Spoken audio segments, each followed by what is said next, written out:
손석희입니다. 3월 9일 오늘 수요일 아침 손석희의 시선집중을 시작하겠습니다.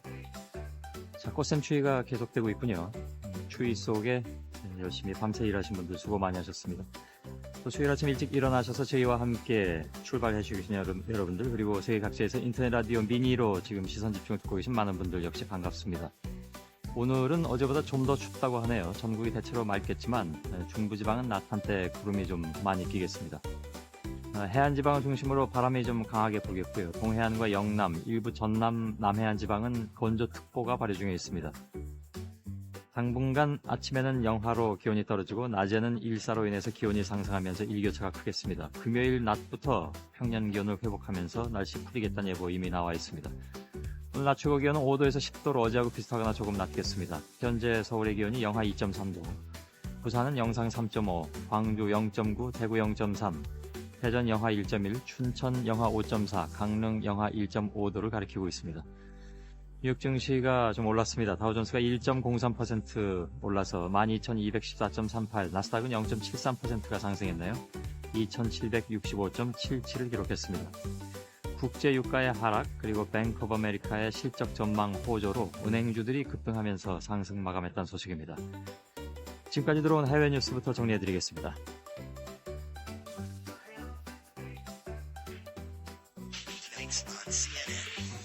مشاهدينا مع الجزيرة هذا الصباح.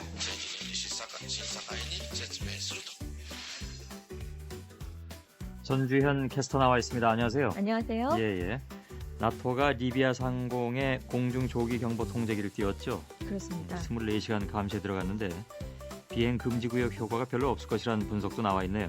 카다피 공중폭격이 멈추질 않자 나토군이 리비아 상공을 24시간 감시하고 있습니다. 예. 그동안 리비아 군사 개입에 대해서 부정적이었던 아랍연맹과 세계 최대 무슬림 조직인 이슬람 회의기구도 유엔이 리비아 상공을 비행 금지 구역으로 설정하는데 찬성할 움직임을 보이고 있는데요.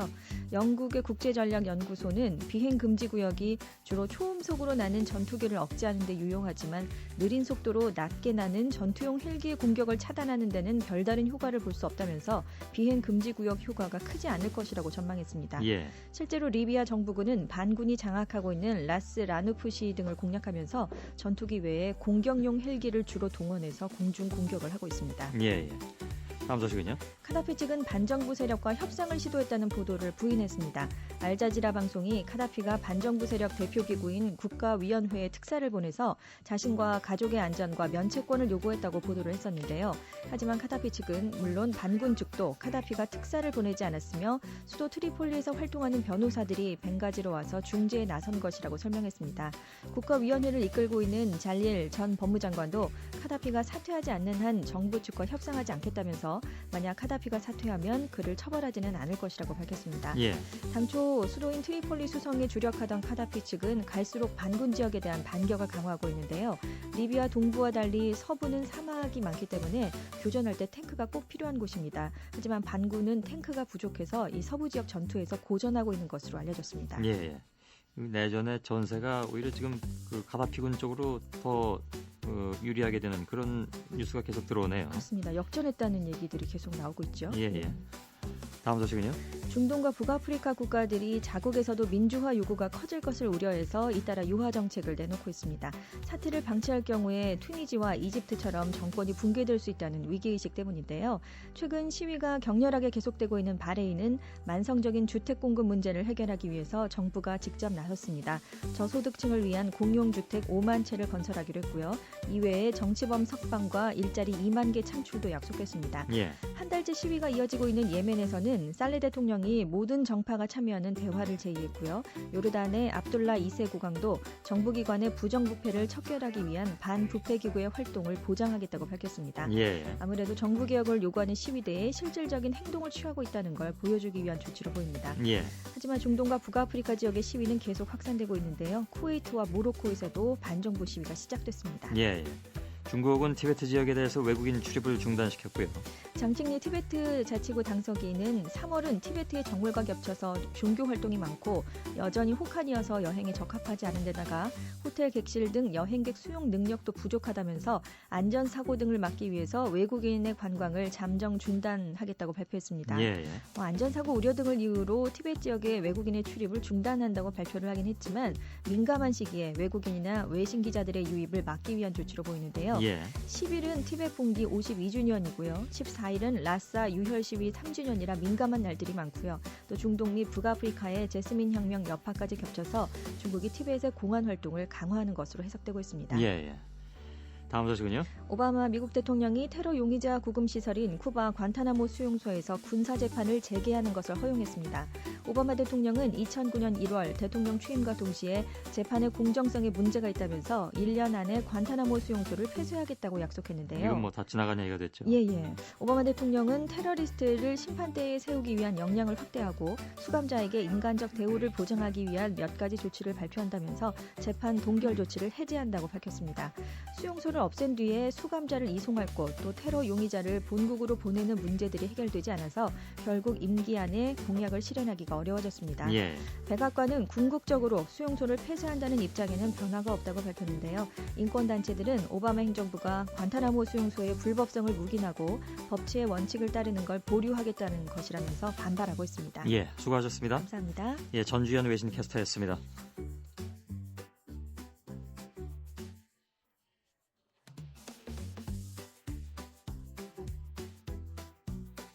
예, 오감경제를 진행하겠습니다. 경향신문의 권재현 기자 전화 연결돼 있습니다. 안녕하세요. 안녕하십니까? 예. 시장 금리가 급등하고 있다고요? 네, 한국은행 금융통화위원회의 기준금리 결정이 하루 앞으로 다가왔는데요. 예. 1월에 이어서 이번 달에도 인상할 것이라는 전망이 우세해지면서 시장 금리가 오르고 있는 겁니다. 워낙 물가가 지금 고공행진이니까 금리 인상이 자꾸 얘기가 나오는 모양이죠? 예, 그렇습니다. 예.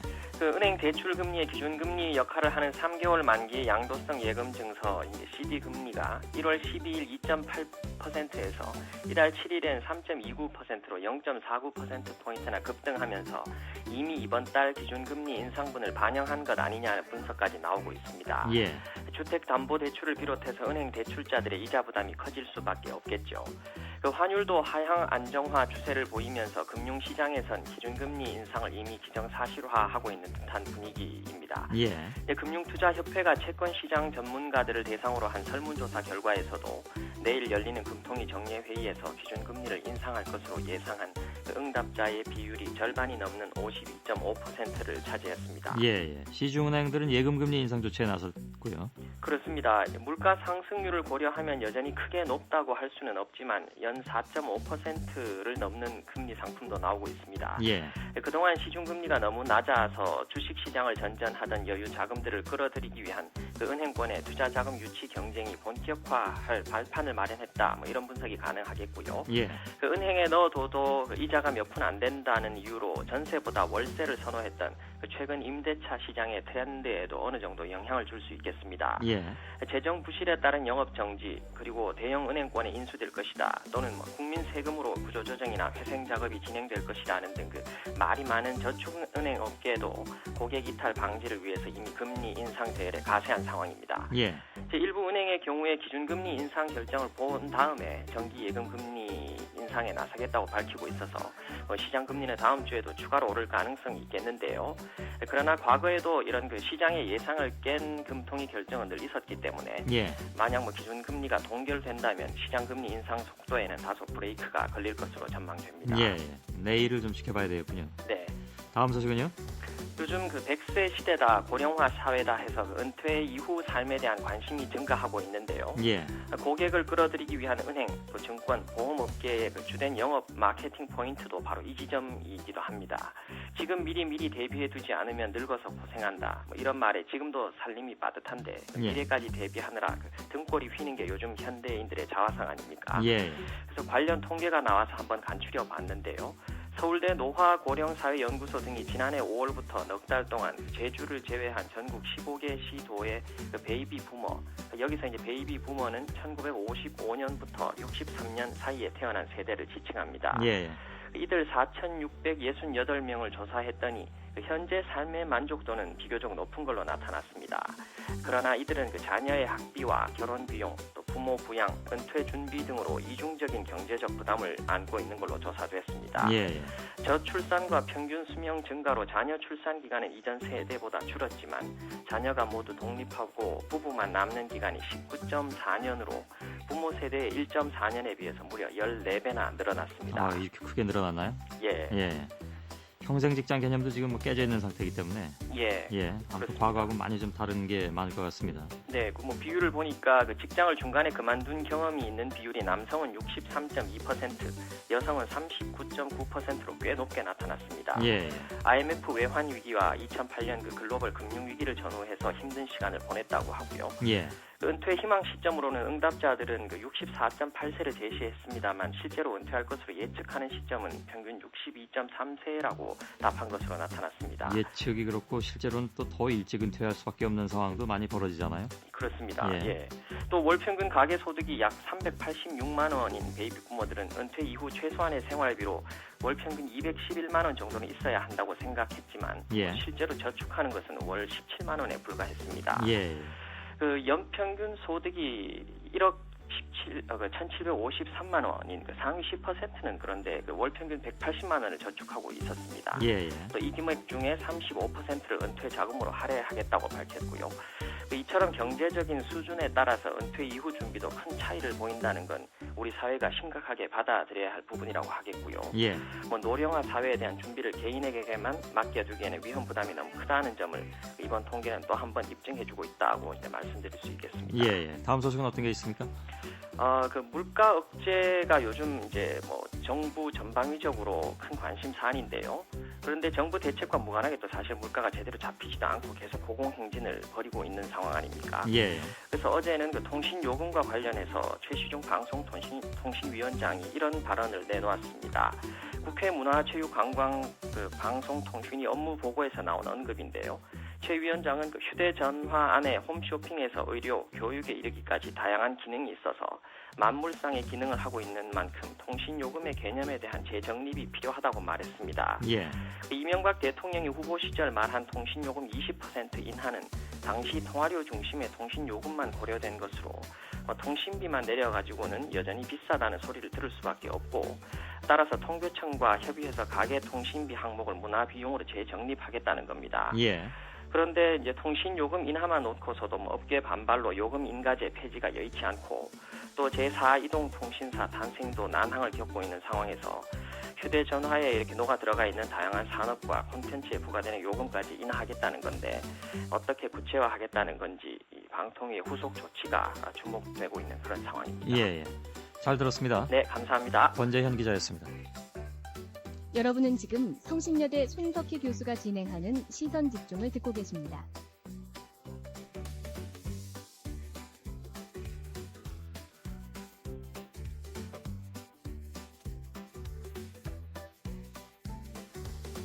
예, 청소년들을 대상으로 심야 시간대 게임 이용을 규제하는 셧다운제. 오늘 이 제도의 도입을 골자로 하는 청소년보호법 개정안이 국회 법제사법위원회에 상정됩니다. 그러나 아직 이 문제로 여성가족부하고 문화체육관광부 그리고 게임업계의 갈등이 남아 있어서 이 법안이 또 이제 표류되는 것이 아니냐 이런 얘기도 나오고 있는데요. 청소년 관련 단체에서는 더 이상 지체해서는 안 된다. 셧다운제 내용이 더 강화돼야 한다. 이런 주장을 내놓고 있기도 합니다. 사단법인 청소년 문화공동체 10대지기 오경옥 사무국장 연결되어 있습니다. 여보세요? 예, 안녕하세요. 예. 셧다운제 내용이 강화돼야 한다는 것은 구체적으로 어떤 내용이 추가돼야 한다는 것인지요? 예, 셧다운제를 통해서 이제 일명 신데렐라법이라고 이렇게 불리는 법이죠. 12시부터 이제 예, 12시부터 6시까지 이게 진행되는 건데요. 예, 이 부분들이 강화가 돼야 된 이유 중에 하나는 청소년의 그 행복 추구권 그리고 아이들의 이제 건강권 그리고 학습권들이 지금 현재 이렇게 팽배하게 이렇게 맞물려서 지금 이제 저희 청소년계에서도 여러 가지 이야기가 나오고 있는데요. 예. 유엔의 아동권리 협약의 54개 조항에 보면은 4개의 권리에 대해서 이야기를 하고 있어요. 예. 그 중에 하나가 충분한 영양을 받고 공급하기 잘하고 권리인 생존권하고 그리고 쾌적한 환경에서 뛰어놀고 교육받을 수 있는 발달권, 예. 위험한 노동이나 성폭력 등 위한 환경에 지켜야 한 보호권, 그리고 자신의 의견을 밝힐 수 있는 참여권이 있는데요. 예. 예, 바로 이러한 그 네 가지 권리 중에서 예. 아이들이 교육을 받아야 되는 발달권하고요. 그러니까 그리고- 지금 그 셧다운제가 0시부터 오전 6시까지 16세 미만 청소년들이 온라인 게임을 하지 못하게 차단하는 제도 아니겠습니까? 예, 맞습니다. 이걸 더 강화한다라는 것은 예를 들면 16세보다도 나이를 더 높여서 조정해야 된다라든가 지금 주장하신 내용은 정확하게 어떤 건지요? 예, 주장한 내용은 청소년들의 저희 현재 이제 지금 아이들이 그 인터넷 그 사용 PC방 이용하지 못한 예. 연령이 19세까지 돼 있잖아요. 예. 그래서 그 연령까지 높여야 된다라고 생각을 하고 있고요. 그러니까 그 집에서 할 때도 예, 집에서 할 때도 그 부분들은 필요하다라고 생각을 하고 있는 예, 거고요. 좀 더 강화해야 된다 그런 말씀이겠죠. 예, 예. 예. 그리고 또 다른 것도 있습니까? 더 말씀을 드리면은요. 예. 지금 이제 셧다운제 도입으로 인해서 이제 아이들은 물론 이제 일부에서는 뭐 부모님의 부모님의 이제 주민등록증이나 뭐 이런 것들 도용할 수 있는 그런 부분들도 있다라고 생각을 하지만요. 예, 예. 일단은 그 부분들에 대해서는 좀 더 아이핀 같은 거와 같이 그런 시스템들이 예. 보다 더 체계적으로 이제 갖춰야 되는 부분들이 있다라고 생각을 하고요. 예. 그리고 피로도 시스템이라는 것을 이제 게임 업체에서 지금 일부 계속 시행을 해왔습니다. 예. 예, 근데 우리나라 경우에는 그 게임에 대해서는 2시간 이상, 그리고 외국에서는 3시간이라고 이렇게 기준을 잡고 있는 그 시간들이 있는데요. 예. 게임에 그 지속적으로 하는 부분들에 있어서 그 피로도 시스템까지 같이 도입이 된다면, 예, 예. 아이들이 그 스스로 게임에 대해서 몰입되어 있는 그런 부분들에 대해서 조절할 수 있다라고 생각을 예. 합니다. 요즘은 저 PC방에 뭐 온라인 게임뿐만이 아니라 스마트폰을 통해서도 게임을 하고 있는데 그것도 규제할 수 있는 방법이 있다고 보십니까? 그 부분도 필요하다고 생각을 하는데요. 예. 만약에 지금 온라인으로만 한정이 될 경우에는 아이들은 대다수 모바일 게임 쪽으로 몰릴 수밖에 없고요. 예. 모바일 게임으로 인해서 밤새 게임을 몰두할 수밖에 없는 그 현상들은 반복적으로 갑니다. 예. 근데 그게 다 이렇게 예를 들면 뭐 12시부터 6시까지 다 틀어막아질 수 있는 건가가 좀 궁금한데요. 그게 기술적으로도 가능하다고 보시는 건지요? 일단 게임 업체에서는 지금 이제 이야기하고 있는 것 중에 하나는요. 예. 지금 이제 인터넷 PC 경우는 인터넷 게임 경우는 이미 시스템들은 갖추고 있는 것으로 알고 있어요. 예. 그래서 작년에 리니지를 만들었던 NC 소프트 경우 그 게임에 대한 인터넷 중독에 대해서 경고하지 않았던 것 때문에 예. 미국에서 이제 과다 벌금을 받은 적이 있습니다. 예, 예. 예, 근데 이미 시스템은 되어 있지만 이제 그런 부분들이 되어 있지 못한 부분들이 있고요. 알겠습니다. 그리고 스마트폰이나 아니면 이제 그 모바일 쪽에서는 사실 영세 업체들이 많기 때문에 그 시스템을 마련하는 부분들에 좀 애로사항이 있다라고 얘기를 하지만 예, 예. 정부에서 그런 부분들에 대해서 지원을 한다면 충분히 갖출 수 있다라고 생각을 듭니다. 예. 지금 청소년 단체들에서는 실제로 청소년들의 게임으로 인한 부작용이 어느 정도 심각하다고 판단하고 계십니까? 예, 아이들이 게임 중독으로 인해서 이제 학업 중단된 친구들이 많고요. 예, 예. 그리고 사실 이제 게임 업체들은 우리는 무료다. 그리고 뭐 그것을 게임 머니로 환산해서 그 돈을 현금화하진 않는다라고 얘기를 하지만 예. 아이들은 다른 루트를 통해서 그 사이버 머니들을 바로 현금화 작업을 하고 있고요. 예. 그것들을 이용을 하기 위해서 아이들은 이제 불법적으로 대신 이제 노가다라고 일명 이렇게 부르는 것이 있어요. 그래서 예. 게임의 그 점수를 이렇게 높인다던가 아니면 이런 것들을 위해서 아이들이 불법적으로 시행하는 부분들이 있는데 예. 그런 부분들로 인해서 아이들이 이제 범죄자 아니면 이런 부분들에 대한 것들에 노출되어 있는 영향들도 예. 있고요. 실제로 그 게임 중독 증상으로 상담받은 청소년이 지난 한 3, 4년 사이에 30배 이상 급증했다는 얘기도 들었습니다. 네네. 이거는 지금 그 여성부하고 문화부 쪽의 입장차가 계속 지금 벌어지고 있는 상황인데요. 그러니까 네네. 문화부 입장에서는 이걸 다 틀어막자니 산업 발전에도 좀 문제가 있을 것 같아서 온라인 PC 게임에 한정해야 한다는 입장이고 네. 여성부는 정보통신망을 통해서 실시간으로 제공하는 게임물은 모두 포함해서 여기에 규제해 놓자 이런 입장인 걸로 알고 있습니다. 네네. 지금 그 사단법인 청소년 문화 공동체 10대지기 이쪽은 여성부 쪽의 입장이라고 보면 되겠군요. 그 부분에 가깝죠. 예, 예. 근데 이게 좀 조율이 필요할 것 같습니다. 이게 혹시 뭐 중간 지점이란 게 있습니까? 생각해 보자면. 중간 지점이라는 부분은 최소한 만약에 그런 부분이 있을 때는 이거는 뭐 이렇게 개인적인 제 생각이긴 한데요. 예. 아이들 이제 12시에서부터 그 6시. 근데 이제 고등학생 아이들 경우는 야간 자율학습이 끝나고 집에 오게 되면 12시가 넘거든요. 예. 근데 아이들 경우는 이제 그 자기의 그 스트레스 해소를 위해서 게임을 하게 해달라는 그런 이야기들을 하고 있는데요. 그것도 아주 무시할 수는 없는 예. 건데. 만약에 그런 부분들이 있다면 셧다운제가 최소한이라도 새벽 2시에서부터 6시까지는 차단해야 되지 않을까. 예.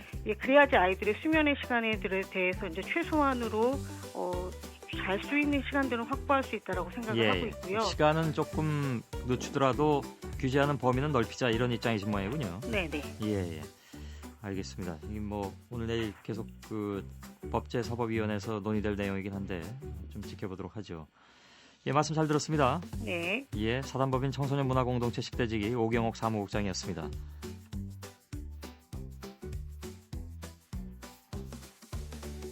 손석희의 시선 집중. 잠시 후에 김종배의 뉴스 브리핑이 이어집니다.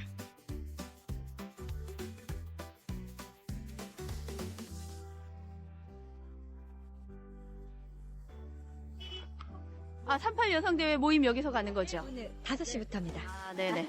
오늘의 드레스 코드예요. 이거 너무 예술이다. 이거는 맘마미아 노래 나올 때 그때 뜨시면 돼요. 이따 춤 어떻게 추는 거야? 어떻게 춰? 그다음에 이렇게 하고 이렇게 하는 것도 있어요. 막. 오, 많이 연습하셨다. 우리 이날을 위해 얼마 연습했는데. 38 여성의 날이라서 선물 드리는 뭐 하는 날이지 근데? 여기 나오네요. 사랑한다고 고맙다고 축하한다고. 안아주세요 고백하세요 말하세요? 남성의 날은 없어요? 나는 여성의 날이라는 건 참 처음 들었어. 이제 모두 시대가 이렇게 좋아지니까 여성의 날도 다 있구나 이렇게 생각했어. 초록불이 켜지면 음악이 나올 거예요. 저희 사거리를 흩어져서 출 겁니다. 네, 꼭 진정으로 흩어져서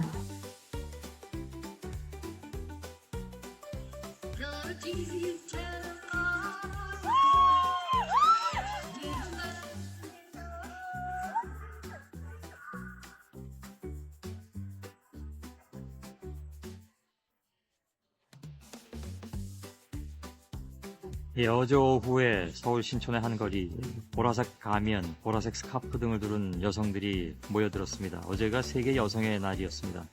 한국여성단체연합이 주최한 기념 행사가 열렸는데 드레스 코드가 보라색이었다고 하는군요. 그러니까 여성 인권을 상징하는 색깔이라고 합니다. 보라색이. 이제 거리에 갑자기 보라색으로 이렇게 쫙 무장한 분들이 모여드시니까 무장이라는 표현은 좀 이상하긴 합니다. 아무튼 차려입은 분들이 나타나니까 길 가던 시민분들이 좀 어리둥절하기도 했던 모양입니다. 마지막 행사의 하이라이트는 마마미아 OST 중에 댄싱 퀸. 이건 뭐 OST 이전에 앨범으로 나온 곡이기도 합니다만 여기에 맞춰서 이제 함께 춤을 추는 거였다고 합니다. 박소영 리포터의 취재로 전해드렸습니다.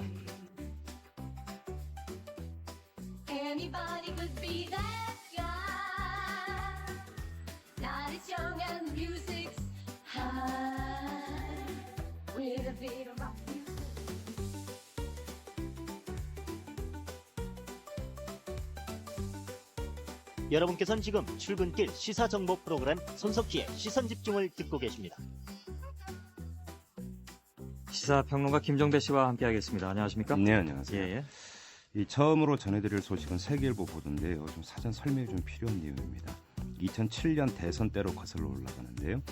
김경준 씨가 BBK 의혹을 제기했을 때였는데 한 통의 편지가 이명박 캠프에 의해서 공개가 됩니다. 이 김경준 씨가 귀국 전 미국 교도소에 있을 때 1년간 수감 생활을 함께한 신경화 씨가 김 씨에 앞서서 국내로 송환이 됐거든요. 예. 이 대전 교도소에 수감돼 있었는데 이때 김경준 씨에게 썼다는 편지였습니다. 예. 이 나이 동지 경준에게라고 시작되는 이 편지에는 이곳에 와보니 자네와 많이 고민하고 의논했던 일들이 확실히 잘못되었다고 생각하네. 자네가 큰 집하고 어떤 약속을 했건 우리만 이용당하는 것이니 신중하게 판단해 가지고 나오는 보따리도 불필요한 것들을 다 버리고 오길 바라네. 이런 내용이 담겨 있었는데요. 예. 당시 이명박 후보 진영은 편지에 나오는 큰 집이 청와대를 뜻한다면서 노무현 정권이 야당 후보를 흠집내기 위해 김 씨를 기획 입국시킨 증거다 이렇게 주장을 했었습니다. 예. 그런데 이 편지는 신경화 씨 동생인 신명 씨가 쓴 것으로 밝혀졌습니다. 예. 이 신명 씨는 세계일보 기자와 만나서 편지는 형이 쓴 게 아니라 내가 작성했다 이렇게 밝혔고요. 당시 형을 살려야겠다라는 생각에 편지를 쓸 수밖에 없었다. 편지를 쓰도록 강요한 세력이 있지만 지금 밝힐 수는 없다 이렇게 말을 했습니다. 예. 이때 이 신경화 씨는 미국에서 복역하는 걸 원했다고 하는데요. 이 신명 씨에게 접근한 인사가 편지를 써주면 그 형 미국 이송을 도와주겠다 이렇게 약속을 한 바가 있었다고 합니다. 예. 이 중국 여성 덩신밍 씨의 그 USB에서 이 법무부, 지식경제부, 경찰청 소속 전 영사 등과 친밀한 포즈로 찍은 사진이 나왔습니다. 예. 또 김정기 당시 상하이 총영사와 외교부 소속 영사는 물론 경제단체 현직 고위 간부 및 신원이 확인되지 않은 다른 한 명과 함께 촬영한 사진도 들어있었습니다. 최소 이 덩신밍 씨와 연루돼 있는 인물이 7명은 된다는 얘기가 되겠는데요. 예. 이 자료들은 덩 씨의 남편 진모 씨가 지난 1월 국무총리실 공직윤리복무관실에 제보한 내용입니다. 이 그 진 씨의 제보 내용 중에는 덩 씨가 수집한 정보도 포함되어 있는데요. 이명박 대통령과 수행원들의 상하이 방문 일정 및 동선, 국내 주요 정치인의 휴대전화 번호가 포함되어 있고 예. 영사관 월별 비자 발급 현황 및 비자 심사 대리기관, 비자 대행 신청 여행사 현황 등도 포함되어 있습니다. 예. 이 덩 씨와의 문제로 귀국한 지식경제부 소속 전 상무관은 감찰 조사에서 지난해 5월 상하이 엑스포 당시 이명박 대통령의 의전 차량 이동 일정 및 수행원 관련 정보가 담긴 문건을 덩 씨에게 제공했다고 시인을 했다고 합니다. 예. 그리고 김정기 전 총영사는 어제 공직복무관리관실의 조사를 받았는데 이번 사안은 미녀 스파이 사건이 아니라 정보기관이 나를 음해하기 위해 조직적으로 벌인 것이다 이렇게 주장을 했다고 하고요. 예. 총영사 사무실 책상 서랍에 들어있던 비상연락망을 누군가 사진으로 찍어서 누출시켰다고도 주장을 했다고 합니다. 예. 그 김정기 전 총영사는 자신과 함께 근무한 모 부총영사를 이번 사태의 핵심 인물로 지목을 했다고 합니다. 예.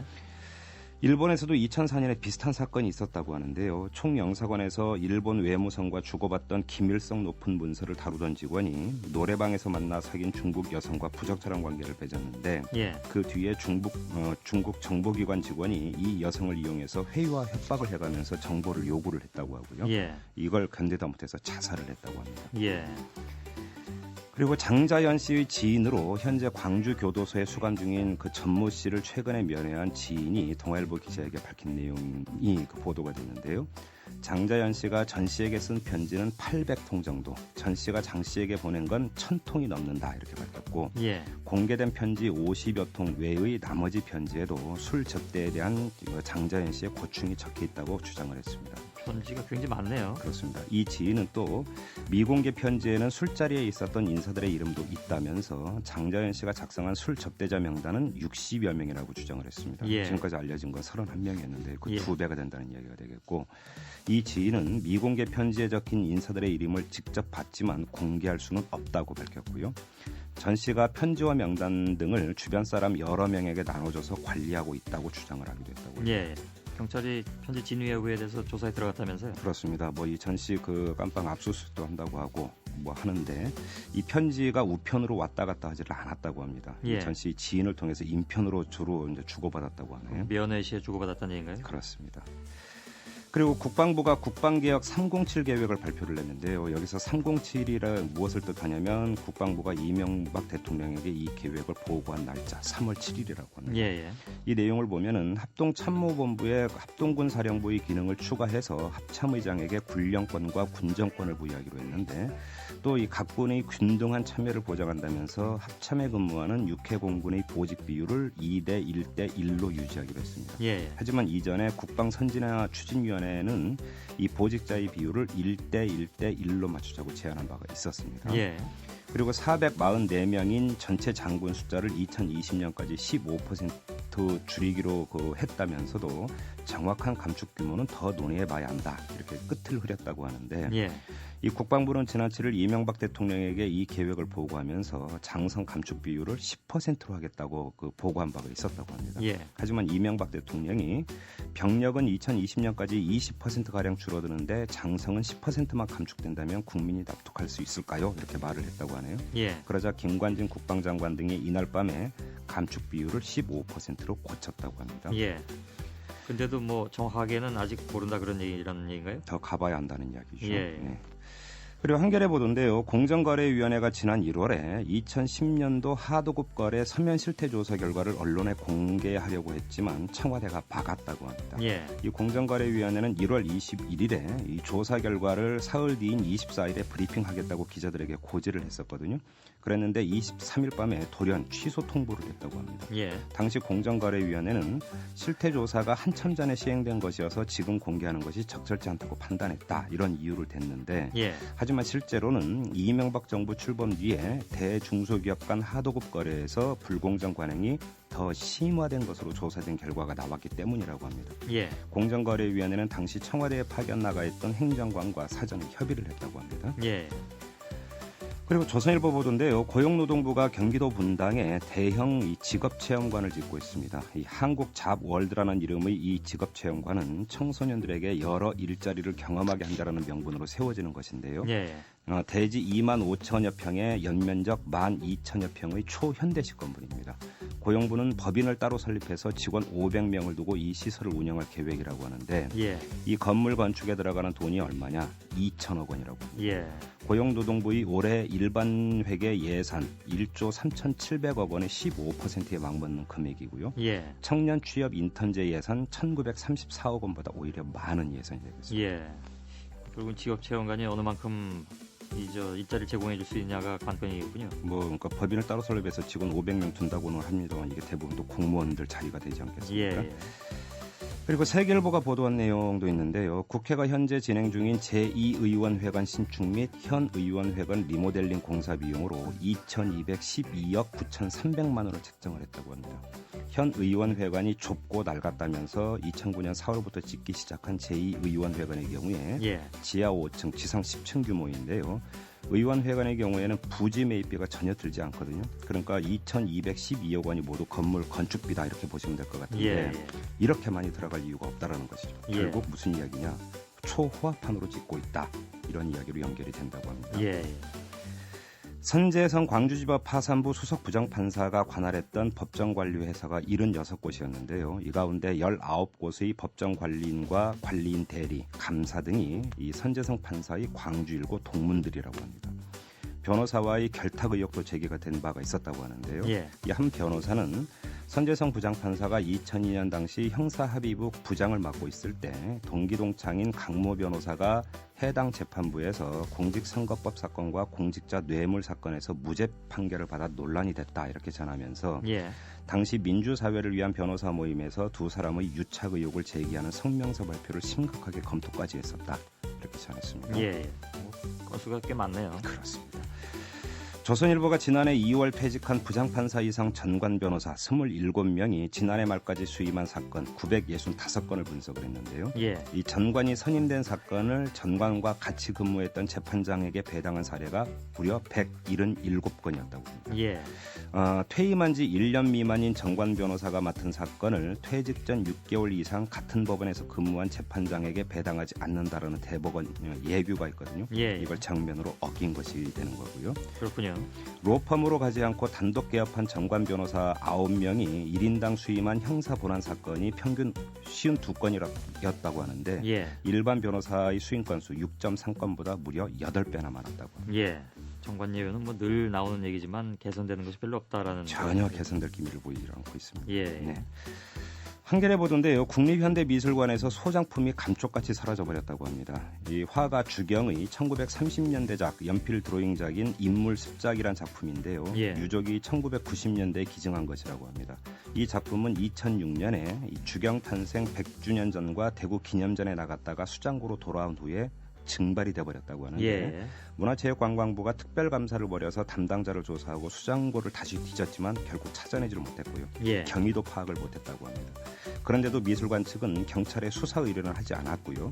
담당 전현직 직원 7, 8명에게 관리 소홀 등을 이유로 서명 경고 등의 징계만 내리고 예. 작품가액만큼 나눠 변성하는 선에서 사건을 무마를 했다고 합니다. 결국 작품이 돌아온 건 아닐 텐데. 네, 작품을 기증한 유족들에게 이 작품이 사라졌다는 사실을 알리지도 않았다고. 예.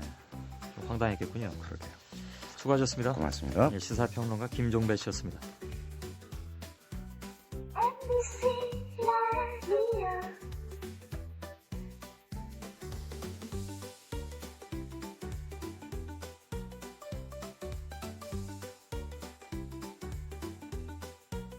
예, 2월에 소비자 물가 상승률이 4.5%인 것으로 집계가 됐죠. 상반기에는 뭐 더 오를 수도 있다 이런 얘기들이 뭐 많이 나오고 있습니다. 생필품 가격은 더 말할 나위가 없습니다. 상황이 이렇게 되다 보니까 정부가 세운 올해 3% 물가 목표, 이게 사실상 물 건너갔다는 얘기도 나오고 있습니다. 올 초까지만 해도 물가 안정을 자신하던 윤중현 기획재정부 장관도 지금 물가 상태가 최악이다. 정말 이 힘든 짐을 내려놓고 싶다 이런 심정을 밝히기도 했습니다. 자, 여당 안에서도 성장 위주의 정책 기조를 이제 바꿔야 된다 이런 주문이 나오고 있는 상황인데 국회 기획재정위원회 소속 한나라당 이한구 의원 연결되어 있습니다. 여보세요? 예, 안녕하세요. 예, 안녕하셨습니까? 윤중현 장관은 당초 상황이 이렇게 악화될 것을 예상하지 못한 측면도 있다 이렇게 인정하기도 했습니다. 물가 폭등 현상은 그런데 그 초반에 조금 그 예상됐던 측면도 없지 않아 있었는데 그래서 이제 예상하지 못한 측면이 있다라는 것에 대해서 그 동의하지 않는다라는 분들도 계신 것 같습니다. 이한구 의원은 어떻게 생각하시는지요? 글쎄, 우리가 작년 국정감사 때도 이걸 많이 강조를 했거든요. 국회에서. 그런데 정부가 별로 귀를 기울이지 않는 듯한 모습을 보였어요. 예. 그래서 뭐 해석을 하기 나름으로는 요새처럼 유가가 급등할 거를 예상 못했다 뭐 이렇게 해석할 수도 있고 예. 또 나쁘게 해석을 하면은 성장 쪽에 너무 치우쳐서 일을 하다 보니까 이쪽 분야에 좀 소홀했다 하는 그런 식으로 해석할 수도 있고 예. 그렇죠. 그런데 이제 정부하고 청와대에서 얘기하는 불가항력적인 측면, 이것은 일면 이해할 수 있다라는 의견들도 있습니다. 예를 들면 이제 이상기후 문제도 그렇고 특히 이제 그 리비아 등 이 중동 사태, 그래서 지금 유가도 굉장히 뛰고 있고요. 이것은 사실 이제 예측할 수 없는 상황일 수밖에 없지 않느냐. 다른 나라들도 역시 이 문제로 고통을 받고 있다 이런 의견인데요. 여기에 대해서 어떻게 보십니까? 예, 그래요. 불가항력적인 측면도 있죠. 많이 있죠. 예. 그러나 우리나라의 경우는 정책 대응 실패로 인한 또 인플레도 상당히 있는 거거든요. 예. 그러니까 지난 3년 동안 경제 위기 극복하는 과정에서 다른 나라보다도 통합 팽창을 많이 시키고 또 재정 확대를 많이 했잖아요. 예. 그게 인플레 압력으로 작용을 하는 것이고. 이건 사실 전부터 예견되어 있던 문제긴 한데요. 그렇죠. 그건 몇 차례 얘기를 했었죠. 예. 그다음에 또 신선식품이나 또 다른 축산, 수산물 이런 경우는 공급 예측이 실패됐던 측면도 제법 있고요. 예. 또 전 월세값은 임대주택 공급을 게을리했던 면이 있고. 예. 그렇죠. 예.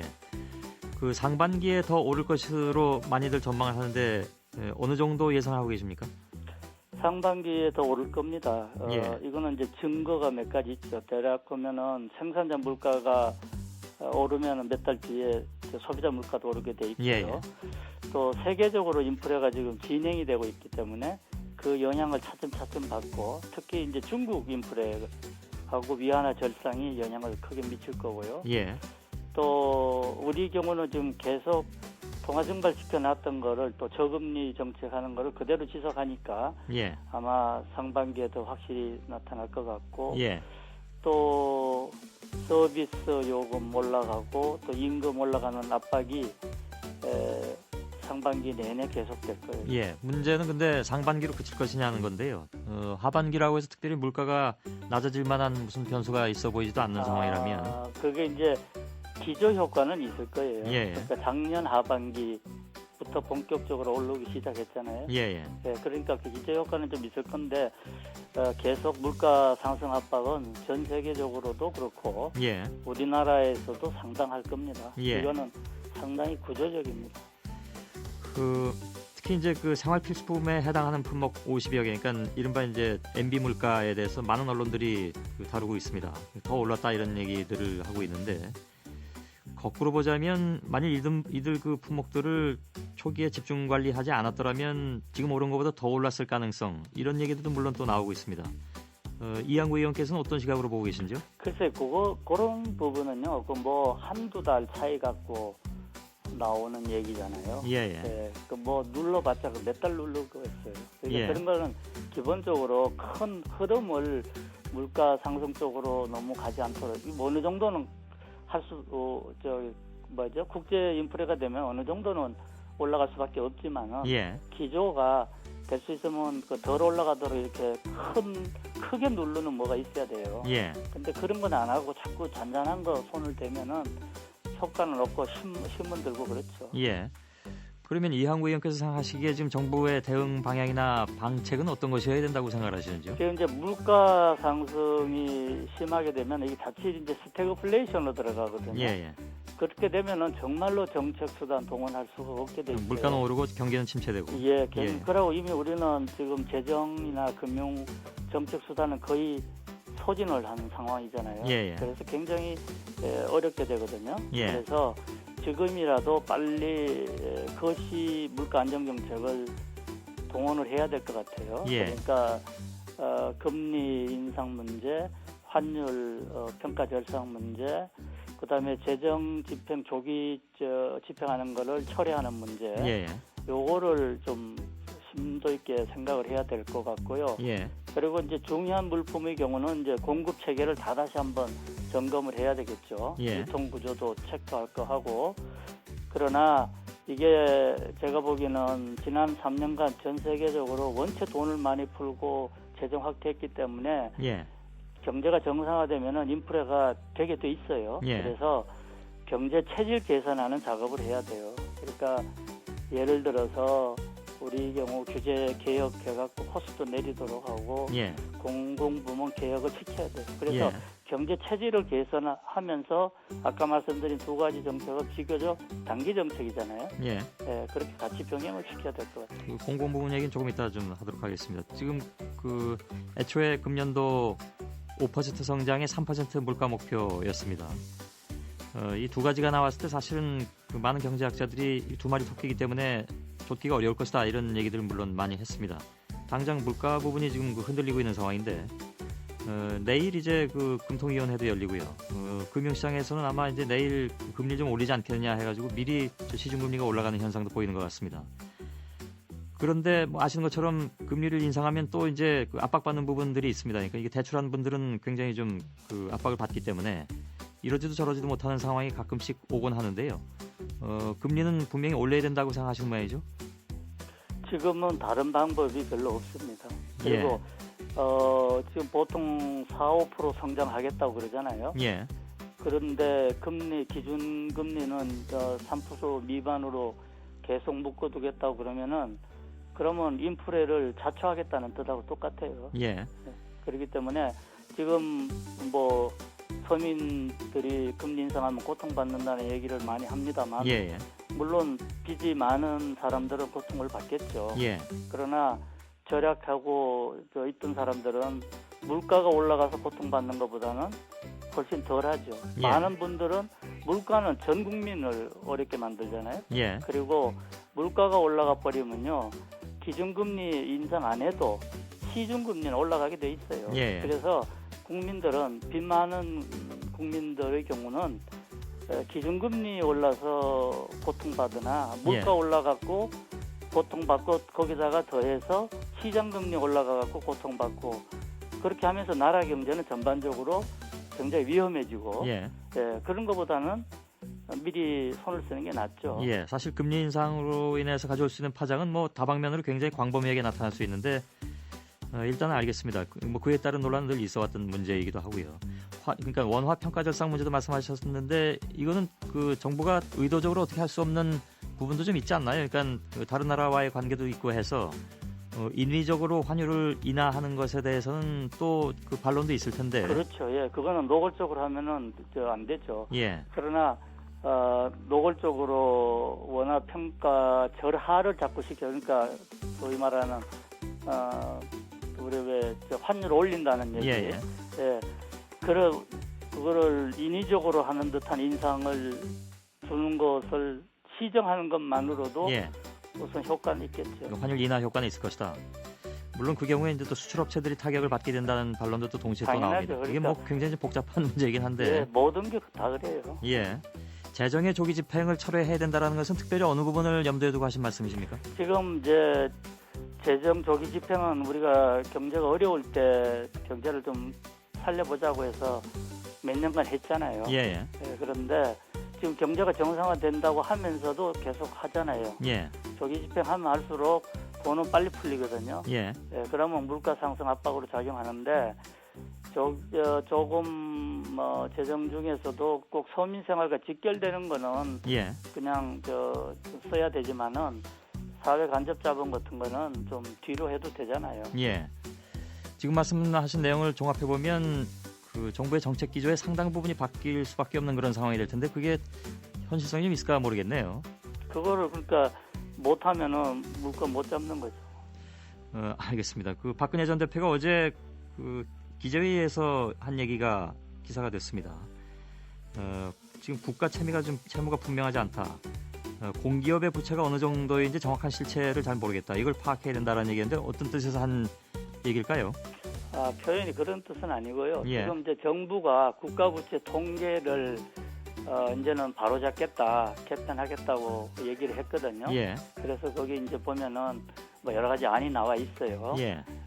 사실은 그렇게 만드는 것도 벌써 한 10년 정도 걸린 겁니다. 예. 제가 맨 처음 주장했다가 여기 누구죠? 김대중 정권 참여정부 계속 그걸 안 하고 있다가 이제 MB 정부 들어서서 그나마 이제 일부 반영하겠다고 하는 것은 잘하는 것이라 생각을 하는데 예. 그 안 중에는 공기업의 경우 생산 원가보다 생산물 가격이 높게 하는 그런 공기업은 국가 부채를 안 잡겠다 하는 것이 들어가 있어요. 예. 그런데 지금 아시겠습니다만은 LH공사나 수자원공사처럼 이게 정부 일 대신하는 그런 성격의 공기업들이 갖는 부채는 이른바 국책 사업이죠. 예, 사실은 문제되면은 다 정부가 물어줘야 되잖아요. 예. 그리고 그렇지 않은 경우라도 우리나라는 정부가 물어줘야 됩니다. 사실은. 예. 우리나라 사람들 생각이 그래 돼 있어요. 그래서 그런 부분을 좀 제대로 명확하게 하자. 실제적으로 국가에 부담이 될 건지 안 될 건지를 좀 잘 판단해서 그런 거를 통계를 잡아야지. 그렇지 않으면은 외국에서 그거를 인정을 잘 안 해줄 거 아니냐. 예. 네, 그런 이제 전문가적인 그런 지적을 한 거죠. 예, 알겠습니다. 오늘 여기까지 듣겠습니다. 고맙습니다. 예, 수고하세요. 한나라당의 이한구 의원이었습니다.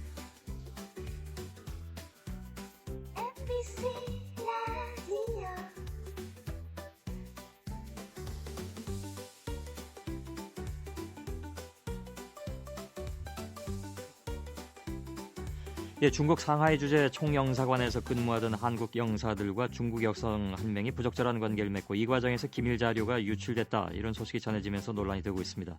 어제 국무총리실 공직복무관리관실에서는 김정기 전 상하이 총영사를 불러서 조사했다는데 김정기 전 총영사는 어제 조사에서도 그전에 얘기한 바 있는 이른바 음해 조작, 그러니까 이 일이 정보 라인의 음해다 이런 주장을 했던 것으로 전해지고 있습니다. 총리실 조사가 시작되기 전에 김 전 총영사와 직접 통화했던 국민일보 이성규 기자 연결해서 이 사건의 얘기 좀 듣도록 하겠습니다. 여보세요? 예, 안녕하세요. 예, 안녕하십니까? 어제 그 김정기 전 총영사에 대해서 그 총리실에서 밤늦게 조사한 것으로 알고 있습니다. 예상보다 조금 서둘러서 조사한 것 같은데 그 이유는 뭐라고 보고 계십니까? 예, 총리실은 언론을 통해서 사건이 확대되자 김정기 전 총영사를 어제 오후에 불러서 3-4시간 조사를 했습니다. 예. 김 전 총영사가 지금 이번 사건에 연루된 부분은 유출된 자료 2건하고 그 덩씨하고 함께 찍은 사진 2장이 관련돼 있는데요. 예. 이에 대해서 이제 김 대사는 두 자료는 총영사관에서 15분 거리에 있는 관사 자기의 책상 서랍에 있는 자료가 유출된 거고 누군가 몰래 침입해서 사진을 촬영한 거다. 자신이 없는 사이에 누가 들어와서 찍어갔는데 예. 그렇게 말한 걸로 알려졌습니다. 김 전 총영사는 원래 오늘 외교부 기자실에 들려서 해명을 하겠다고 했는데 어젯밤 제가 다시 통화를 해보니까 이 정보라에 있는 자기가 얘기를 하면서 사건이 너무 커지고 윗분들한테 심려를 끼치고 있다. 그러면서 언론 대응을 하지 않겠다면서 앞으로는 그러면서 일을 취소했습니다. 예. 기자간담회 하려고 했다가 이제 취소된 상황이고 다른 인터뷰를 하지 않는다라는 입장인 걸로 알고 있습니다. 예.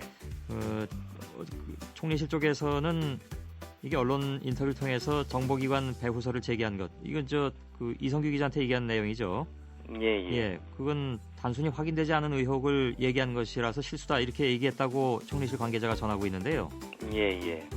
다시 말해서 자신이 한 얘기에 대해서 뭐 번복까지는 있었던지 모르겠습니다만은 예. 확인되지 않은 것이다라는 쪽으로 한 발 물러섰습니다. 거기에 대해서는 어떻게 보고 계십니까?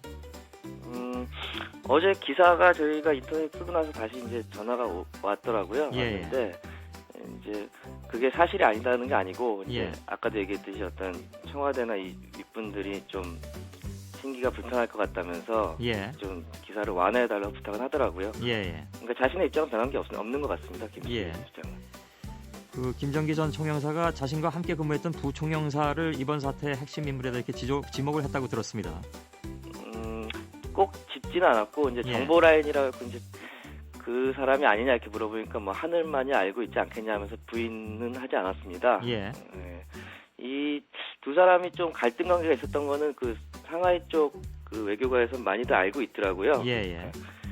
이 김정기 총영사가 이 부총영사를 소환시켜야 된다 이런 건의를 했던 걸로 알고 있고. 예. 그리고 이 두 사람이 사이가 안 좋아지면서 밑에 직원들도 이렇게 함께 생활하기가 되게 불편했다고 합니다. 예. 어떤 한 정부 당국자는 이 두 사람이 이제 외교 공간을 이제 처음 하는 사람들이지 않습니까? 예. 그래서 이 두 사람의 갈등으로 인한 이번 사건이 불거진 것에 대해서 예. 이 초짜 외교관들이 깽판을 쳤다 이렇게 표현했습니다. 예. 일단 알겠습니다. 지금 뭐 그 확인된 사실이 지금 그 겉으로 드러난 게 별로 없기 때문에 예. 김정기 전 총영사도 말을 좀 흐리는 그런 측면이 좀 없지 않아 있는 것 같고요. 예. 그 상황을 좀 정리할 필요는 있을 것 같습니다. 그러니까 이게 이제 덩 씨하고 부적절한 관계를 맺었다는 영사 3명 중에 누군가가 기밀을 유출했느냐 하는 문제, 예. 아니면 김정기 전 총영사가 직접 기밀을 유출했느냐 하는 문제, 아니면 예. 김 전 총영사 말대로 뭐 음해한 것이냐, 이 세 가지로 요약이 되는 것 같은데요. 예. 김 전 총영사가 어떤 근거에서 자꾸 이런 얘기를 하고 있는 것인지, 즉 음해당하고 있다라고 주장하는 것인지, 총리실 조사에서도 같은 얘기를 했다고 하던데요. 그 부분은 어떻게 봐야 되겠습니까? 단지 그 부총영사와의 어떤 갈등 관계, 뭐 이렇게 봐야 되는 건가요? 김 전 총영사 주장은 이제 자신이 지난해 말에 외교통상부 1차관 이 하마평에 올랐을 때도 이 관련된 투서가 들어와서 자기가 청와대 인사검증을 받는 과정에서 떨어졌다고 주장하고 있고요. 그리고 이번에 또 다시 이번 사건이 불거진 것에 대해서도 이제 다음 달에 분당을 보궐선거에 자신이 나가려고 하는데 이것을 막기 위한 어떤 정보 라인의 음해라고 보고 있습니다. 2년 9개월 동안 총영사 생활을 하고 지난 3일에 귀국을 한 걸로 알고 있습니다. 김정기 전 총영사는. 이 건이 불거진 것이 11월이라고 들었습니다. 작년에. 그러면 이번 사건하고 연관이 있다고 봐야 되는 건가요? 그러니까 총영사 생활을 마친 것이. 김 전 총영사는 그 직업외교관이 아니라 특임 공관장입니다. 예. 대통령이 정치인을 이제 외교관으로 임명하는 건데요. 예. 2008년 6월에 부임해갖고 이제 보통 통상 3년을 이제 임기로 하고 있는데 3년을 넘기는 경우도 간혹 있지만 3년을 거의 3년 남짓해서 이제 그 임기가 맞춰지는데 그거 임기 그 기준에 따라서는 이제 이 사건과 연관이 없다고도 볼 수 있지만 그 이번 사건으로 인해서 이제 이 사건이 불거지면서 이제 외교부에서도 이번에 이제 인사조치를 통해서 이제 공관장을 이제 그만하게 하는 그런 조치를 취한 것 같습니다. 그 덩 씨는 어떤 사람입니까? 그러니까 실제로 첩보원이라고 봐야 되는 건지. 뭐 오늘 그 기사를 보니까 MBC 상하이 특파원은 곧 중국 정부에 의해서 그 실체가 밝혀질 것이다 이런 그 보도도 하던데요. 어떻게 파악을 하고 계십니까? 덩 씨가 그 고위직하고 그 연관이 있다는 정황은 이제 그 이쪽 외교가에서는 많이 알려져 있습니다. 일각에서는 등소평의 손녀딸이라는 얘기도 있고 하는데 아무튼 이 덩 씨가 이 그 큰 힘을 가지고 있고 이를 바탕으로 이제 여러 가지 한국 대사관에 도움을 준 것은 맞습니다. 그 뭐 주중 대사가 왔을 때 상하이 당서기를 면담을 주선한다든지 이런 데서 덩 씨가 역할을 한 거는 이제 맞다고 하는데 그거에 비해서 또 덩 씨가 이제 비자 발급 장사를 하면서 이제 브로커 짓을 했기 때문에 그런 고위층이 왜 그런 비자 발급하면서 뒷돈을 받고 했는지 그런 관점에서 보면 첩보원일 가능성도 첩보원일보다는 단순 브로커일 가능성도 많은데요. 지금 현재로서는 뭐 이 덩 씨가 진짜 이 태자당인지 아니면은 단순한 브로커인지 예. 확인되지 않고 있습니다. 예. 이거 뭐 중국 정부에서 나름대로 조사를 하는 모양이긴 합니다만은 예. 실체가 어느 정도 밝혀질지는 잘 모르겠고요. 예. 그 혹시 뭐 그냥 상상을 하자면 브로커를 가장한 첩보원 뭐 이렇게 볼 수도 있는 건가요? 너무 그림을 그리는 건가요? 뭐 그럴 수도 있고 현재로서는 여러 가지 시나리오가 있는데요. 예. 아마 이게 한중 외교 관계로서 비화될 가능성도 있기 때문에 예. 중국 정부도 아마 덩 씨를 이른 시간에 확인하고 이게 한중 간의 외교 문제로 비화되지 않도록 예. 노력을 할 걸로 보입니다. 기밀 자료라는 것은 어느 정도 수준인가요? 그러니까 실제로 그것이 국가 기밀에 해당하는 것인지 그 정도까지는 아니라도 아무튼 대외비 정도의 기밀 자료인지 그리고 어느 정도 넘어간 건지 지금 나와 있는 것보다 혹시 더 넘어간 건 없는지 이것도 좀 많은 분들이 궁금해하실 것 같은데. 예, 기밀 자료 유출은 맞는 것 같습니다. 이게 어떤 자료가 일반인이 보기에는 힘든 무슨 외교부 내부의 인사 관련 문서라든지 총영사관 직원들 비상연락망이라든지 거기에 이제 이명박 대통령의 뭐 동선까지 포함됐다고 하니까 국가 기밀 자료인 것은 분명하고요. 그 덩 씨의 남편 주장대로라면은 이제 비밀금고 하나 더 있는데 그거 하나는 열지 못했다는 거 아닙니까? 그리고 그 이제 관계를 맺은 3명의 영사들의 조사가 아직 끝나지 않았고 이 사람들이 또 어떤 자료를 더 넘길 가능성도 있으니까 현재로서는 뭐 지금 나온 게 전부다라고는 할 수 없는 것 같고. 그러면 이런 기밀 자료들을 왜 넘겼다는 겁니까? 그 3명의 영사들이 이제 확인한 거는 이제 어떤 만약에 이명박 대통령이 오면은 누구를 주소해 달라 하면은 그 이명박 예를 들면 그렇습니다. 그러니까 이명박 대통령의 어떤 사람이다 하고 그 사람한테 얘기를 해줘야지 이제 주선을 해줄 수 있지 않습니까? 그 과정에서 그런 자료를 넘긴 것뿐이지 어떤 고의적인 자료 유출은 없었다는 게 이 3명의 영사들의 해명입니다. 그러니까 아직까지는 좀 오리무중인 것 같은데 뭐 며칠 내로 뭐 얘기가 좀 더 나오겠죠. 알겠습니다. 오늘 여기까지 말씀 듣겠습니다. 고맙습니다. 고맙습니다. 국민일보 이성규 기자였습니다.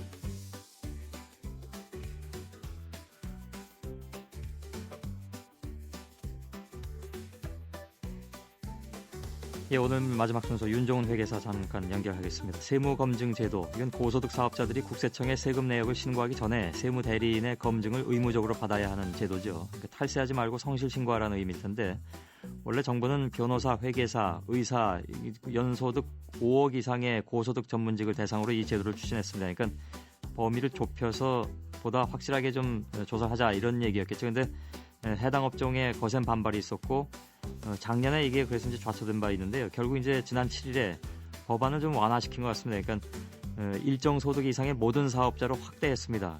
그리고 가산세도 절반 인상으로 낮춘 이후에 지금 가까스로 국회 기획재정위원회를 통과한 상태인데 여기에 대해서 이제 많은 또 그 문제 제기가 있습니다. 이렇게 되면 특정 고소득 전문직의 소득 누락을 정조준했다가 결국은 그게 이제 예방이 좀 무뎌지는 게 아니냐 이런 얘기들이 나오고 있는 거죠.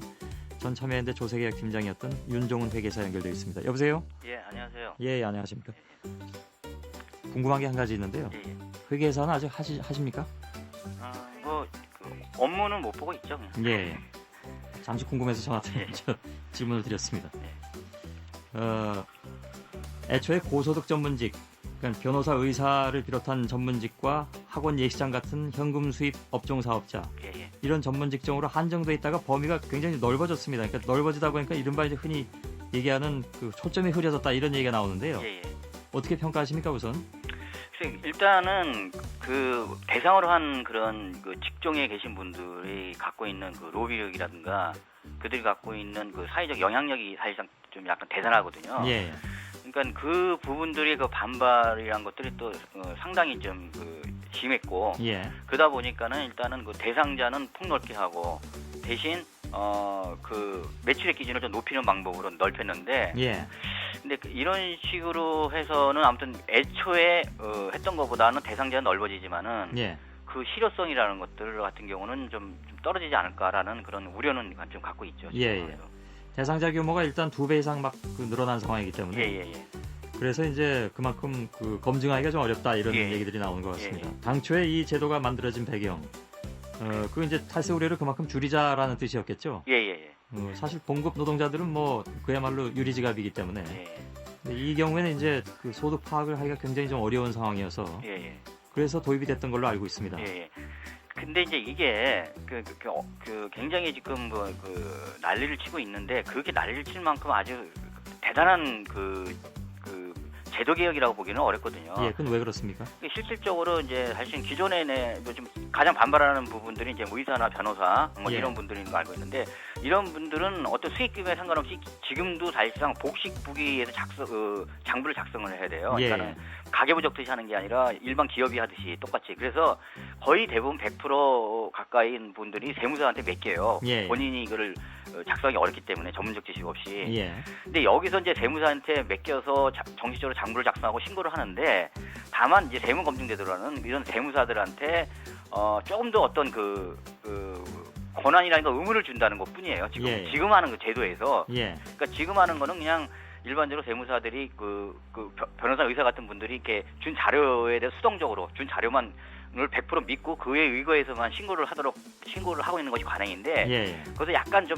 적극적으로 몇 가지 사안에 대해서 좀 더 적극적으로 확인을 한 후에 세무신고를 해라. 이 정도의 사안입니다. 이것이 대단하게 뭐를 막 뒤엎거나 뭐 이런 정도는 아니거든요. 그러면 그 동안에 예를 들면 이제 그 세무사나 회계사분들이 이런 거를 신고하거나 그럴 때 뭐 약간의 뭐 편법 들으시면 어떻게 될지 모르겠습니다만 그런 것들을 통해서 세금을 줄여왔던 그런 측면이 있다면 그걸 좀 양성화시키니까 그걸 막아보자 이런 뜻인가요? 그렇죠. 약간 그런 부분들을 일정 정도로 어쨌거나 이제 세무사들을 통해서 신고를 하니까는 세무사한테 한 번 정도 적극적으로 뭔가를 좀 확인하는 그런 편법들이 있네 없는지 확인하는 절차를 한번 밟자는 얘기지. 그런데 지금 윤종훈 회계사님의 말씀과는 달리 그러니까 그 큰 대차는 없다 이런 말씀을 하고 계시지만 의협이나 변협에서 제도 자체에 굉장히 크게 반발하는 것 같습니다.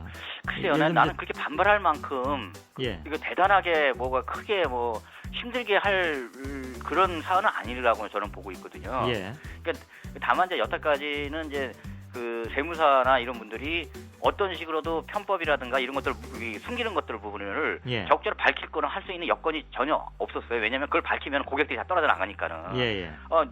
내가 준 자료에 대해서 뭔가 의심스럽다고 질문하거나 이러면은 당신한테 안 맡길 거다. 난 다른 세무사한테 갈 거다. 뭐 이런 식이었거든요. 근데 모든 세무사한테 한 번 정도 더 확인할 수 있는 의무를 부여하면은 A한테 가나 B한테 가나 똑같은 절차를 밟아야 되니까는. 그래서 전체적인 모든 세무사분들이 똑같은 의무감을 갖고 한 번에 밝히기 때문에 그런 것들을 약간 한 단계 더 주는 것뿐이지 새롭게 아주 그냥 크게 이렇게 반발할 만큼 그렇게는 중한 사안은 아니라고 저는 보고 있거든요. 실무적으로 보면은. 조세 형평성 얘기도 나오고 그러니까 조세 형평성에 위배된다. 또 일부에는 국세청에 해야 할 책무를 왜 민간 세무사한테 떠넘기느냐. 이건 무책임한 일이다. 이런 얘기까지 나왔습니다. 그거는 좀 이해가 안 되는 논리인 게 이건 오히려 조세 형평성을 높이기 위한 거였죠. 사실상요. 그러니까 가능하면 편법이라든가 탈세의 여지를 막으면서 일반 어떤 봉급생활자 성실하게 납부하는 일반 사람들과의 형평성을 맞추기 위한 제도고요. 또 그리고 납세의 의미라는 것은 이제 사실상 어떻게 보면 국가가 세금을 매기면은 그냥 마지못해서 그냥 돈 내는 거 이것만 납세 의무가 아니고 여러 가지 조세 형평성이나 투명성을 제고하기 위한 여러 가지 조세 행정에 협력할 의무도 역시도 이거는 납세 의무에 헌법에 명시된 납세 의무에 속하거든요. 그래서 이런 어떤 좋은 방향으로의 만약에 투명성을 강화하는 방향으로의 개혁에는 적극적으로 협력할 이런 것도 어찌 보면 헌법에 명시된 납세 의무라고 보는 거죠. 역으로 보면은요. 의협에서는 실제로 위헌법률 심판 등도 고려 중에 있는 것으로 이제 알려져 있기 때문에 과연 이제 헌법 위반까지 가겠느냐 하는 문제 물론 이제 여기에 대해서는 여러 가지 반론도 많이 있겠습니다만. 저는 위헌 소지는 거의 없다고 보는데요. 왜냐하면 지금도 예를 들면은 이런 의사나 변호사 같은 전문 직종에 대해서는 매출에 상관없이 그러니까 다른 업종에 대해서는 매출이 어느 정도 규모 이상이어야지만이 정상적으로 복식부기를 할 의무를 주어지는데 이런 분들은 전문 직종 분들은 여러 가지 우려가 있으니까는 매출에 상관없이 무조건 그냥 복식부기를 의무를 주는 조항이 지금도 있어요. 만약에 이것이 세무검증제도가 위헌이라면 이것도 위헌이어야 되죠. 지금 많은 부분들이 정책된 부분 자체가 지금 그런 지금과 같은 세무검증제도와 비슷한 어떤 제도가 많기 때문에 그것이 지금 위헌 판단할 가능성은 저는 거의 없다고 좀 보고 있습니다. 실제로 이 과정에서 그러니까 세무사나 회계사들이 차지할 수 있는 역할이 어느 정도라고 보십니까? 제가 보기에는 아주 이제 지금 물만하신 분이 지금 하는 그 취지가나 질문을 약간 이해를 못했는데, 예. 그러니까 지금 이 상황에서 지금 그 의사나 변호사 등 같은 전문 집단이 예를 들면 그 대처할 수 있는 영향력을 말씀하시는 건지, 그건 대단히 크다고 보죠. 아, 그렇습니까? 왜냐하면 과거에 이런 사례가 있었거든요. 예. 그 전에 이제 90년도 후반까지만 해도 뭐 변호사, 세무사 이런 분들이 부가세 면세업자였어요. 예. 근데 부가세 과세업자로 이거는 부당하니까 돌리자라는 그런 여론이 있어가지고 과세로 돌리는 개정안이 있었는데, 그 당시 어떤 사항까지 있었냐면요. 이거 한 40초 남았습니다. 아, 그래요. 그 당시도 또 반발에 의해서 마지막까지 그 법사에서 통과되지 못한, 그래서 예산안까지도 무산될 뻔한 그 많은 막강한 영향력을 갖고 있었어요. 그래서 지금도 아마 그럴 수 있는 영향력은 아직 갖고 있지 않겠나 봅니다. 지금도 법사위가 남아 있는데 통과가 불투명한 상황이다 이런 얘기도 나옵니다. 그러니까 여기 이해 당사자들이 포진해 있기 때문에 그렇다. 물론 뭐 계신 분들은 억울해하실 수도 있겠습니다만 뭐 그런 얘기도 아무튼 들립니다. 알겠습니다. 오늘 여기까지 들었습니다. 고맙습니다. 윤종훈 회계사였습니다. 수준에 더 중점을 두는 것입니까? 우리는 정기적인 지침을 제공하고 모든 사람의 시간을 존중하기 위해 다시 초점을 맞추고 이 IP에 대해 제공할 수 있는 구체적인 가치를 확인하기를 바랍니다. 회의실에서는 아직 밖에 서서 연극을 지켜보던 부하들의 눈이 갑자기 빛났다. 그날부터 그 사람뿐만 아니라 다른 사람들도 공개적으로 문제를 일으키지 않게 되었습니다. 회의 중에 그들은 프로젝트에 대해 진지하게 논의하는 나를 똑바로 쳐다보기 시작했습니다. 때로는 심오한 의견을 내기도 하고, 담코는 조용히 노트에 몇 줄을 적고 근무 시간을 보낸다. 그는 그 사실을 알았을 때 나를 쫓기 시작했습니다. 그래서 틴나는 그녀에게 눈물을 흘렸습니다. 하하하, 학교 다닐 때 늘 무엇을 읽고 싶었나요? 그게 이득이겠죠? 다른 말은 하지 않고 뭐라고 했나요? 그의 복수 이념은 최고다. 맥을 만들어. 히아벨리, 나는 껴안고 쓴웃음을 지었다. 보복하기로 결정했다면 한번 철저하게 공격해야 상대가 반격할 능력이 없게 됩니다. 그렇지 않으면 사소한 피해만으로도 장기적인 증오의 씨앗을 뿌릴 뿐입니다. 마침내 자신을 방어하기 위해 돌아섰습니다. 맞죠, 맞죠. 결과는 다음과 같습니다. 처음으로 그가 손을 사용하여 막대기를 내리쳤을 때 그는 허스키로 변의 꼬리를 흔들고 집으로 따라갔습니다. 하하하. 사실 그날은 별로 생각이 없었어요. 딱 좋은 기회였습니다. 감정을 주체할 수 없는 때가 온다. 멈추다. 그 유명한 두 번째 영마스터 복숭아입니다. 머리보다 높게 가져가라. 그거 유명해요. 어떤 종류? 당신은 정말로 그가 콘텐츠 전문가라고 생각합니다. 그래서 틴나는 아버지보다 더 크게 웃었습니다. 아들이 밖에 나가서 나쁜 놈이 될까 봐 회사 집에 가둬두고 지내게 했다. 글쎄요, 당신이 오기 전에는 3일 내내 일한 사람이 부지런한 사람으로 간주되었습니다. 그러다가 유럽의 어느 작은 나라에서 상업거리의 절반이 그의 부동산이라는 말을 들었습니다. 거기. 지난 몇 년간 왜 제대로 된 아이비를 갔지?